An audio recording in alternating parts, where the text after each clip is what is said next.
رسول کریم صلی اللہ علیہ وسلم نے فرمایا، ہم تحفہ دیتے ہیں نا بچوں کو، میں اپنے بچوں کے لیے یہ لے کے آ رہا ہوں، وہ لے کے آ رہا ہوں، کوئی کمی نہ آ جائے، میرے حبیب پاک صلی اللہ علیہ وسلم نے فرمایا کسی والد کا اپنی اولاد کے لیے سب سے بہترین تحفہ یہ ہے کہ وہ اسے اچھا ادب سکھا دے۔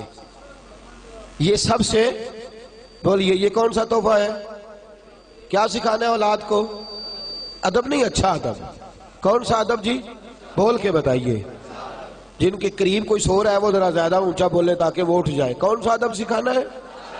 اچھا ادب۔ اپنی اولاد کو اچھا ادب سکھائیے۔ دیکھیے، جس دکاندار کو ادب نہ آتا ہو اس کی دکان پہ گاہک نہیں ہوتا، اور جس گھر والے کو ادب نہ آتا ہو اس گھر کے اندر کوئی شخص قیام، اس شخص بے ادب آدمی کی زندگی اجیرن ہو جاتی۔ جو بد اخلاق آدمی ہوتا ہے اس کے ساتھ کسی کا تعلق قائم نہیں رہتا۔ جو اخلاقی قدریں نہیں جانتا اس کے تو اپنے قریبی رشتے ٹوٹ جاتے، وہ تو اپنوں سے دور ہو جاتا۔ جو اخلاقی قدریں نہیں جانتا اس کی زندگی تباہ ہو جاتی ہے۔ تو حبیب فرماتے ہیں تو کھلونے لے کے دے گا، تو جائیدادیں بنا کے دے گا، لیکن اس جائیداد کے اندر، اس مکان کے اندر اگر وہ رہنے کے قابل ہی نہ ہوا، اگر اسے ہوش ہی نہ ہوا کہ میں نے کس طرح کر کے لوگوں کے ساتھ رویہ رکھنا ہے، تو اس کی تو زندگی اس کے لیے بوجھ بن جائے گی۔ اسے اچھا ادب سکھا دے، اس کے گھر میں فاقہ اگر رہا اور اس کے ساتھ ساتھ اخلاق بھی رہا تو اللہ اخلاق کی برکت سے گھر کو جنت بنا دے گا۔ اچھا ادب سکھائیں جس کی بنیاد پر گھر بن سکے۔ اچھا کردار۔ میرے نبی کریم صلی اللہ علیہ وسلم نے فرمایا تم میں سے ہر شخص نگران ہے، اور تمہیں اپنی رعایا کے بارے میں اللہ کی بارگاہ میں جواب، تو یہ نہیں کہہ سکتا یار برے مل گئے تھے، یہ نہیں تو کہہ سکتا بہک گئے تھے، تو یہ نہیں کہہ سکتا کہ میں مصروف رہا نا ادھر ادھر کی تو بات کر، یہ بتا کہ قافلہ کیوں لٹا، مجھے رہزنوں سے غرض نہیں تیری رہبری کا سوال ہے، تو بتا انہیں پانی کون دیتا رہا، انہیں تناوت درخت کون بناتا رہا، تیری ڈیوٹی تھی۔ اور بالخصوص بخاری شریف نے میرے نبی پاک صلی اللہ علیہ وسلم نے فرمایا ماں کی ڈیوٹی ہے اپنے بچے کو دینی تربیت دے۔ بالخصوص بالعموم تو والد کی ذمہ داریاں سب سے زیادہ ہے، لیکن ماں چونکہ گھر کے اندر زیادہ وقت گزارتی ہے، ماں کا تعلق بچے کے ساتھ اس طرح ہوتا ہے جس طرح کہ ایک آنگن کے اندر مختلف لوگ رہتے ہیں۔ والد تو کبھی کبھی ایسے آتے ہیں جیسے ایک ڈاکٹر وارڈ کے اندر وزٹ کرنے آتا ہے، تو ماں کے ساتھ بچوں کو وقت زیادہ گزارنا ہے۔ مائیں اچھی پرورش کر سکتی ہیں اگر وہ فکر کریں، سوچ کریں کہ میرا بیٹا دنیا داری کی تو ساری باتیں کرتا ہے، اس کی لبوں پر رسول اللہ کا نام کیوں نہیں آتا، اس کی زبان پر درود پاک جاری کیوں نہیں ہوتا، اس کے جملوں میں سیدنا امام حسن حسین کا لفظ کیوں نہیں آتا، یہ سیدنا ابو بکر صدیق اور عمر فاروق کا نام کیوں نہیں لیتا۔ تربیت کرنا والدین کی ذمہ داری ہے۔ میرے نبی پاک صلی اللہ علیہ وسلم نے فرمایا تم سے سوال ہوگا، مائیں دیکھیں نا غوث اعظم جیلانی کا واقعہ، ماں نے کہا ہے سچ بولنا ہے، تو ابو عبد القادر جیلانی کی زبان سے ساری زندگی سوائے سچ کے کچھ نکلا ہی نہیں، سوائے سچ کے کچھ بولیے، سوائے سچ کے کچھ نکلا ہی نہیں۔ اور جب نکلا نہیں تو میرے غوث اعظم نے سوائے سچ کے کچھ بانٹا ہی نہیں، انہوں نے کروڑوں لوگوں کو سچ کا عادی بنا دیا، بے حساب لوگوں کو سچ کا ماہر۔ حضرت ربیعہ بن ابو عبد الرحمن، یہ پتہ ہے کون سے ابھی، یہ کون تابعی بزرگ ہے؟ یہ حضرت امام مالک کے بھی استاد ہیں اور خواجہ حسن بصری کے بھی استاد ہیں، حضرت حسن بصری کے بھی استاد، اور مدینہ منورہ میں مسجد نبوی کے اندر درس حدیث دیا کرتے تھے۔ ان کے والد کا نام تھا ابو عبد الرحمن، یہ پیدا ہونے والے تھے، تاریخ بغداد میں لکھا ہے پیدا ہونے والے، ماں کے شکم میں تھے تو ابا جی جہاد کرنے چلے گئے، اور 30,000 دینار اماں کو دے گئے، کہا یہ پیسے ہیں گھر کے خرچے کے لیے اور سنبھال رکھنا، میں واپس آ کے حساب لوں گا۔ کتنے پیسے دے گئے بولیے؟ بنو امیہ کے زمانے میں جہاد کرنے گئے تو 27 سال کے بعد واپس آئے۔ کتنے سالوں کے بعد بولیے؟ یہاں اللہ خیر کرے ابا جی باہر جا کے مزدوری کرے نا سعودی عرب اور ساری زندگی پیسے بھیجیں تو اللہ ماشاءاللہ سب کی بات نہیں کرتا، لیکن جہاں اختلاف ہوتا ہے وہاں اماں بچوں کو کہتی ہے او بیٹے پیسے کما لینا کون سا کمال ہے، میں تمہاری دکھوں سکھوں کی ساتھی رہی ہوں، تو بیٹھ کے موج کرتا تھا، 40-50 ہزار بھیج دیتا تھا، یہ بھی کوئی کمال ہے؟ خدا کی بندی تو دیکھ تو صحیح. اور یہی کام والد صاحب کرتے ہیں. وہ کہتے ہیں ساری زندگی تو میں نے تمہارے لیے جو ہے وہ پریشانی میں گزار دی. اماں کا کیا کمال, روزی روٹی تو سارے پکا لیتے. دو طرفہ معاملہ گڑبڑ ہوتا ہے. لیکن اندازہ کیجئے 27 سال کے بعد, غالباً آپ نے غور نہیں فرمایا اس بات پر, اس بات کی نزاکت کو آپ سمجھے نہیں. کتنے سالوں بعد آئے؟ ارے اتنا لمبا عرصہ کوئی برداشت کرتا ہے؟ ماں تو زہر کھول دیتی. تمہارا باپ تو پلٹ کے آیا ہی نہیں, اس نے تو سوچا ہی نہیں کہ میں کدھر جا رہا ہوں, اسے تو فرصت ہی نہیں. کہ ماں کو پتا ہے وہ خدمت دین کے لیے نکلا ہوا ہے. 27 سال کے بعد جب آپ گھر آئے تو اب 27 سال کا بچہ ہو گیا ہے, تو بچہ جوان ہو گیا ہے. گھر آئے تو نیزہ ہاتھ میں پکڑا ہے. مدینہ منورہ کے رہنے والے خوبصورت شہر میں آ کے 27 سال بعد جہاد سے لوٹے, اپنے دروازے پہ دستک دی. اصل ہوتا یہ تھا کہ فوجیں ایک شہر فتح کیا تو اگلے شہر چلی گئی, اس سے اگلے شہر چلی گئی, تو جس کا دل نہیں بھرتا تھا جہاد سے وہ لگا رہتا. 27 سال بعد لوٹے جناب ابو عبد الرحمن, دروازے پہ دستک دی. جناب ربیہ محدث سے امت, دروازہ کھولا. جی بابا جی. کہنے لگے پیچھے ہٹ, میرا گھر ہے. کہنے لگے جناب خیال کریں آپ کا گھر کدھر سے آ گیا؟ گھر تو میرا ہے. کہنے لگے میرا ہے. کہا نہیں میرا ہے. جھگڑا زیادہ ہوا تو محلے دار کٹھے ہو گئے. اب بہت سارے لوگ ان کو حضرت ابو عبد الرحمن کو پہچانتے بھی نہیں. کہنے لگے بابا ساری زندگی سے یہ نوجوان یہاں رہ رہا ہے, اسی گھر میں پیدا ہوا ہے, تو کیسے کہتا ہے میرا گھر ہے؟ کہنے لگے میرا نام ابو عبد الرحمن ہے, میرا گھر ہے, سارا زمانہ جانتا ہے, کسی بوڑھے کو بلاؤ. اندر سے والدہ نے لفظ سن لیے اور جناب ربیہ کو کہنے لگی بیٹے دروازہ کھول کے سینے سے لگا, یہ تیرے والد گرامی ہے, یہ تیرے والد گرامی ہے. لفظ ادا کی تو 27 سال بعد بچھڑا ہوا بیٹا باپ سے ملا, باپ بیٹے سے ملا. آنسو درد بن کے ٹپکے, ماتھا چومتے رہے, دیر تک ملتے رہے. اندر آئے, عصر کا وقت قریب تھا. جناب ابو عبد الرحمن بیٹھے آ کے, والدہ نے کھانا رکھا, حضرت ربیہ کی والدہ نے, اور جناب ربیہ جلدی سے وضو کر کے نکل گئے. عصر کے بعد درس حدیث دینا ہے, وہ تشریف لے گئے. تو پیچھے سے حضرت ابو عبد الرحمن یہ نہیں پوچھا 27 سال وقت کیسے گزرا, یہ نہیں پوچھا کہ تم نے دھوپ چھاؤں میں کیسے گزارا کیا. یہ کہنے لگے میرے 30,000 دینار کدھر ہیں, 30,000 دینار کدھر؟ اور بی بی سمجھدار آگے سے یہ نہیں کہتی اچھا 27 سال بعد آیا اور تجھے پیسوں کی فکر ہے, میری فکر ہی نہیں, بچوں کی فکر ہی نہیں. کہنے لگی آپ اس طرح کریں, کھانا کھائیں, وضو کریں, مسجد نبی میں جا کے نماز عصر پڑھ کے آئے. آپ نماز ادا کر کے واپس آئے, بتاتی ہوں 30,000 دینار کدھر ہے. کہتے چونکہ میں دیر سے گیا, مسجد پہنچا تو جبہ پہنے, سر پہ امامہ باندھے اور رسول اللہ کے منبر پر بیٹھے, رسول اللہ کے منبر پر بیٹھے.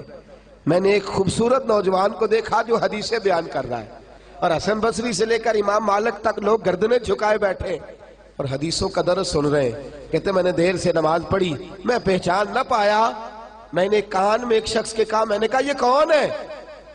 اتنی چھوٹی عمر میں اتنا اعلیٰ 27 سال کا جوان, اور اس قدر خوبصورت اس کا انداز کہ مسجد نبی میں درس حدیث. تو کہتے وہ کہنے لگے بابا جی آپ نہیں جانتے یہ ربیہ بن عبد الرحمن ہے. یہ کہتے میرا بیٹا, میرا صاحبزادہ. چھلک پڑی آنکھیں آنسوؤں سے, تڑپ اٹھے, بے چین ہو گئے, رو پڑے. روتے روتے واپس گھر آئے, آ کے کہنے لگے ام ربیہ تو نے تو کمال کر دیا, تو نے تو کمال کر دیا. میں 27 سال آیا نہیں اور تو اکیلی عورت میرے بیٹے کو اتنا بڑا بنا دیا ہے کہ وہ رسول اللہ صلی اللہ علیہ وسلم کی مسجد میں حدیث کا درس بیان کر رہا ہے. کیا بات ہے تیری؟ تو کہنے لگی اچھا اگر آپ خوش ہوئے ہیں تو پھر میں نے 30,000 دینار آپ کے بیٹے کو عالم بنانے پہ خرچ کر دیے. آپ راضی ہیں میری اس بات سے؟ راضی ہیں میرے عزیز. جب تربیت کا یہ انداز ہوتا ہے, جب سوچ کا یہ انداز ہوتا ہے, ہمارے ہاں ہم مرنے کے قریب ہوتے ہیں. ہمارے بچے کیونکہ ہم نے تربیت ہی نہیں کی, ہم نے خیال ہی نہیں کیا. ہمارے بچے دیکھیے نا, میرے رسول پاک صلی اللہ علیہ وسلم کی صحیح مسلم کی حدیث ہے, فرمایا تو مر جائے گا پر اگر تیری اولاد نیک ہوئی تو قبر میں بھی تیرے ساتھ جائے گی. حضور کس طرح؟ فرمایا وہ پیچھے جتنے خیر کے کام کرے گی ان سب کا اللہ تجھے قبر میں بھی ثواب عطا فرمائے گا. لیکن ہم نے تو بچے کو سکھایا ہے دنیا کمانی، ہم نے تو سکھایا ہے پارٹیوں کو ڈیل کرنا، ہم نے تو اسے سکھایا ہے سوسائٹی کے اندر اچھا مقام پیدا کرنا، ہم نے تو اسے سکھایا ہے کاروباری مد و جزر، ہم نے تو اسے سکھایا ہے شریکے کے ساتھ جھگڑا کرنا، ہم نے تو اسے سکھایا ہے کہ بس تو اچھا ہے باقی سارا زمانہ برا ہے، ہم نے تو یہ سکھایا ہی نہیں کہ قرآن کیسے پڑھا جاتا ہے، یہ سکھایا ہی نہیں کہ آداب زندگی کیا ہے، ہم تو اسے مسجد تک لے کر کے ہی نہیں آئے، ہم نے تو شہزادے بنایا ہے، نوابزادے بنایا ہے، ہم نے تو انہیں بڑے بڑے جو ہے وہ القابات سے نوازا ہے، یہ توجہ ہی نہیں کی کہ انہیں ہمیں کہیں لے کر کے جانا چاہیے، ان کی تربیت ہونی چاہیے، تربیت اولاد کے لیے، فکر مندی اولاد کے لیے سب سے ضروری ہے انسان کے کردار کا صحیح ہونا۔ سب سے ضروری کیا ہے؟ بھئی آپ بچے سے کہیں بیٹے چل مسجد، چلا جائے گا؟ کہے گا ابا جی آپ کیوں نہیں جاتے؟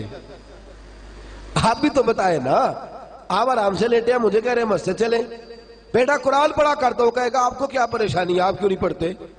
کردار کی عظمت یاد رکھیے، غور کیجئے، اس جملے کو بھولیے گا نا، بچے آپ کی باتوں سے اتنا نہیں سیکھتے جتنا آپ کے کردار سے سیکھتے، آپ کے کردار سے جتنا سیکھتے ہیں اتنے آپ کے افکار کے، اپنے افکار اور نظریات بھی اچھے ہونا ضروری ہے، اچھے افکار ہی اچھے کردار کو جنم دیتے ہیں، لیکن اگر آپ کی گفتگو ٹھیک ہے اور عمل صحیح نہیں، لب و لہجہ ٹھیک نہیں، ہر وقت ڈانٹنا، ہر وقت جذبات میں رہنا، بچوں سے پیار ہی نہ کرنا۔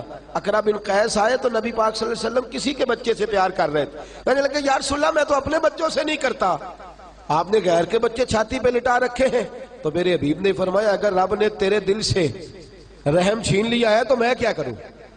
مجھے تو اللہ نے رحمت للعالمین بنا کے بھیجا ہے، رحمت للعالمین، بچوں سے شفقت والا ماں۔ اور کردار کی بات حضرت عامر بن عبداللہ فرماتے ہیں حضور ہمارے گھر آئے تو میرا چھوٹا سا بھائی تھا، توجہ ہے آپ کی، تو اس کی والدہ کہنے لگی، میری والدہ کہنے لگی بیٹا ادھر آ تجھے کچھ چیز دوں گی، ادھر آ۔ لوگ کہتے نہیں میں فلاں کام کر دوں گا، ابو داؤد شریف میں ادھر آ بیٹے، تو کہتے ہیں نبی پاک صلی اللہ علیہ وسلم نے فرمایا عامر کی والدہ تو اسے کیا دے گی؟ کہنے لگی میرے پاس کھجورے ہیں، وہ دینے لگی، تو حضور فرمانے لگے اگر تو اسے کچھ نہ دیتی تو اللہ کی بارگاہ میں تیرا یہ جھوٹ لکھا جاتا۔ حضور بچے کے ساتھ بھی، نابالغ کے ساتھ بھی، چھوٹے کے ساتھ بھی فرمایا اگر چھوٹے کو پتا چل جائے کہ تو جھوٹ بولتی ہے اور تیرا انداز ٹھیک نہیں ہے، ماں باپ کا جو ہے وہ کردار قول اور فعل کے اندر تضاد ہے، تو فرمایا اس بیچارے کی تو تربیت بگڑ جائے گی، اس کا تو انداز بگڑ جائے۔ فکر کریں، سوچیں آپ گھر کے اندر کیسا کردار رکھتے ہیں، آپ کا انداز کیا ہے، آپ کا طرز کلام کیا ہے، آپ کا انداز تربیت کس طرح کا، آپ گھر کے اندر رہتے ہیں تو کس طرح رہتے ہیں، کیا طریقہ ہوتا ہے۔ اگر اب بچہ دیکھتا ہے نا کہ ابا جی تو فلمیں دیکھتے ہیں، ابا جی تو فلاں کام کرتے ہیں، تو وہ ضرور تاڑتا ہے، وہ ضرور غور کرتا ہے، وہ کہتا ہے مجھے منع کیا جاتا ہے، خود ان کی توجہ کس طرف رہتی۔ میرے نبی کریم صلی اللہ علیہ وسلم نے عملی تربیت فرمائی، اولاد کی عملی تربیت۔ اور یاد رکھیں ایک جملہ کہنے لگا ہوں، جو والدین اپنے گھر میں بیٹھ کے اپنے بچوں کے سامنے اپنے بھائیوں کی غیبت کرتے ہیں اور ساتھ اپنے بچوں کو مل جل کے رہنے کا حکم دیتے ہیں، وہ یاد رکھیں اگر اپنے بچوں کے سامنے وہ اپنے بہن بھائیوں کے بارے میں باتیں کر رہے ہیں تو ان کے بچوں کا بھی اتفاق رہنا ممکن ہے نہیں، ان کا بھی اتفاق کے ساتھ رہنا ممکن ہے، اس لیے کہ وہ تیری بات ایک جانب ہے، تیرا کردار دوسری جانب ہے، یہ کیسے ہو سکتا ہے؟ اور اگر آپ کے بچے آپ کے سامنے سن لیں، یاد رکھیں اگر آپ کے بچے آپ سے یہ ملاحظہ کر رہے ہیں کہ آپ اپنے والد کے خلاف یا اپنی والدہ کے بارے میں کوئی جملہ بچوں سے کہہ رہے ہیں تو لکھ لینا دل کی تختی پر، یہ بچے کبھی آپ کے فرما بردار نہیں بنیں گے، یہ کبھی آپ کے سامنے سر نیاز خام نہیں کریں گے، سن لیا انہوں نے جو آپ کا کردار کا مثالی ہونا ضروری۔ اور کبھی بھی کسی بچے کو اس لیے فوقیت نہ دیں کہ وہ بچہ ہے، اور بیٹی کو کبھی بھی اس لیے پیچھے نہ کریں کہ وہ بیٹی ہے۔ میرے رسول پاک صلی اللہ علیہ وسلم نے انشاءاللہ وہ تو کل میں جمعے میں عرض کروں گا حضرت فاطمہ کے رضی اللہ تعالیٰ عنہ کے عنوان پر، لیکن ایک بات سن لیں، میرے محبوب نے فرمایا جس گھر میں بیٹی ہو اور اسے اچھا ادب سکھایا جائے اور اسے کم نہ سمجھا جائے بیٹوں سے، فرمایا رب کریم اس بیٹی کی برکت سے ماں باپ کو جنت عطا فرما دے گا۔ ان کے ساتھ ان نرم کومپلوں کے ساتھ محبت کی جائے، اسے پیار کیا جائے، اچھی تربیت، اچھا کردار۔ اور سب سے ضروری بات، سب سے اہم پہلو، سب سے ضروری بات میرے عزیزو یہ ہے کہ بچے کے سوال اس کے نظریات، اس کی سوچ، وہ کیا کہتا ہے، وہ کیا سوچتا ہے، بالخصوص آپ کے بارے میں اس کا معاملہ۔ میں نے ایسے بچے بھی دیکھے ہیں جو اپنے والد کو ولی اللہ مانتے ہیں، اپنے والد کو ولی، اپنے والدین کو ولی اللہ مانتے ہیں۔ ہمارے حضرت صاحب قبلہ فرمایا کرتے، آپ فرماتے کہ جب تک تو ہم گھر میں رہتے تھے تو والد صاحب کو دیکھتے تھے، اس وقت تک وہ والے نظریات نہیں تھے۔ فرماتے ہیں جب ذرا گھر سے نکلے نا اور ہم نے زمانے کا مکروہ چہرہ دیکھنا شروع کیا، اور ہم نے لوگوں کے بڑے بڑے عجیب انداز شروع کیے، اور فرماتے ہیں ذرا تھوڑا سا ہم نے کمپیریزن کرنا شروع کیا، تقابل کرنا شروع کیا، تو بات سمجھ میں آئی کہ جسے ہم گھر چھوڑ کے آئے ہیں وہ تو اللہ کا سچا ولی ہے، جسے گھر چھوڑ کے آئے ہیں وہ تو اللہ کا سچا۔ آپ یقین کریں، میں ذاتی بات کرتا ہوں، میں جب گھر میں ہوتا تھا تو میں کہتا تھا میرے والد صاحب یہ تو دنیا کے معاملات کو جانتے ہی نہیں، یہ تو بالکل ہی سادگی میں وقت گزار گئے، ہماری اماں عجیب ہے، ہماری والدہ عجیب ہے، بات ہی نہیں کرنے دیتی، کہتی ہے نا نا باہر جھوٹا بھکاری آیا تو اسے بھی کچھ نہ کچھ دے دو، ایسا نہ ہو، بد دعا دے دو۔ ہم کہتے تھے کیسی ان کی سادگی ہے، انہیں خیال ہونا چاہیے، انہیں آنا چاہیے، انہیں۔ باہر نکلے، زمانہ دیکھا، دنیا سے ملاقات کی تو دل میں خیال آیا وہ دیہاتی لوگ بڑے سچے تھے، وہ بڑے کھرے تھے، وہ بڑے ٹھنڈے تھے، وہ بڑے میٹھے تھے، ان کے لفظوں میں سچائی تھی، پڑھتے تھوڑا تھے ڈرتے زیادہ تھے، پڑھتے تھوڑا تھے ڈرتے زیادہ تھے، ان کے لفظوں کے اندر تلاطم تھوڑا تھا، کردار میں حسن زیادہ تھا، کردار کے اندر حسن زیادہ تھا۔ وہ دنیا داری کی لمبی چوڑی سازش کرنا نہیں جانتے تھے، لیکن دعا دینا بڑی اچھے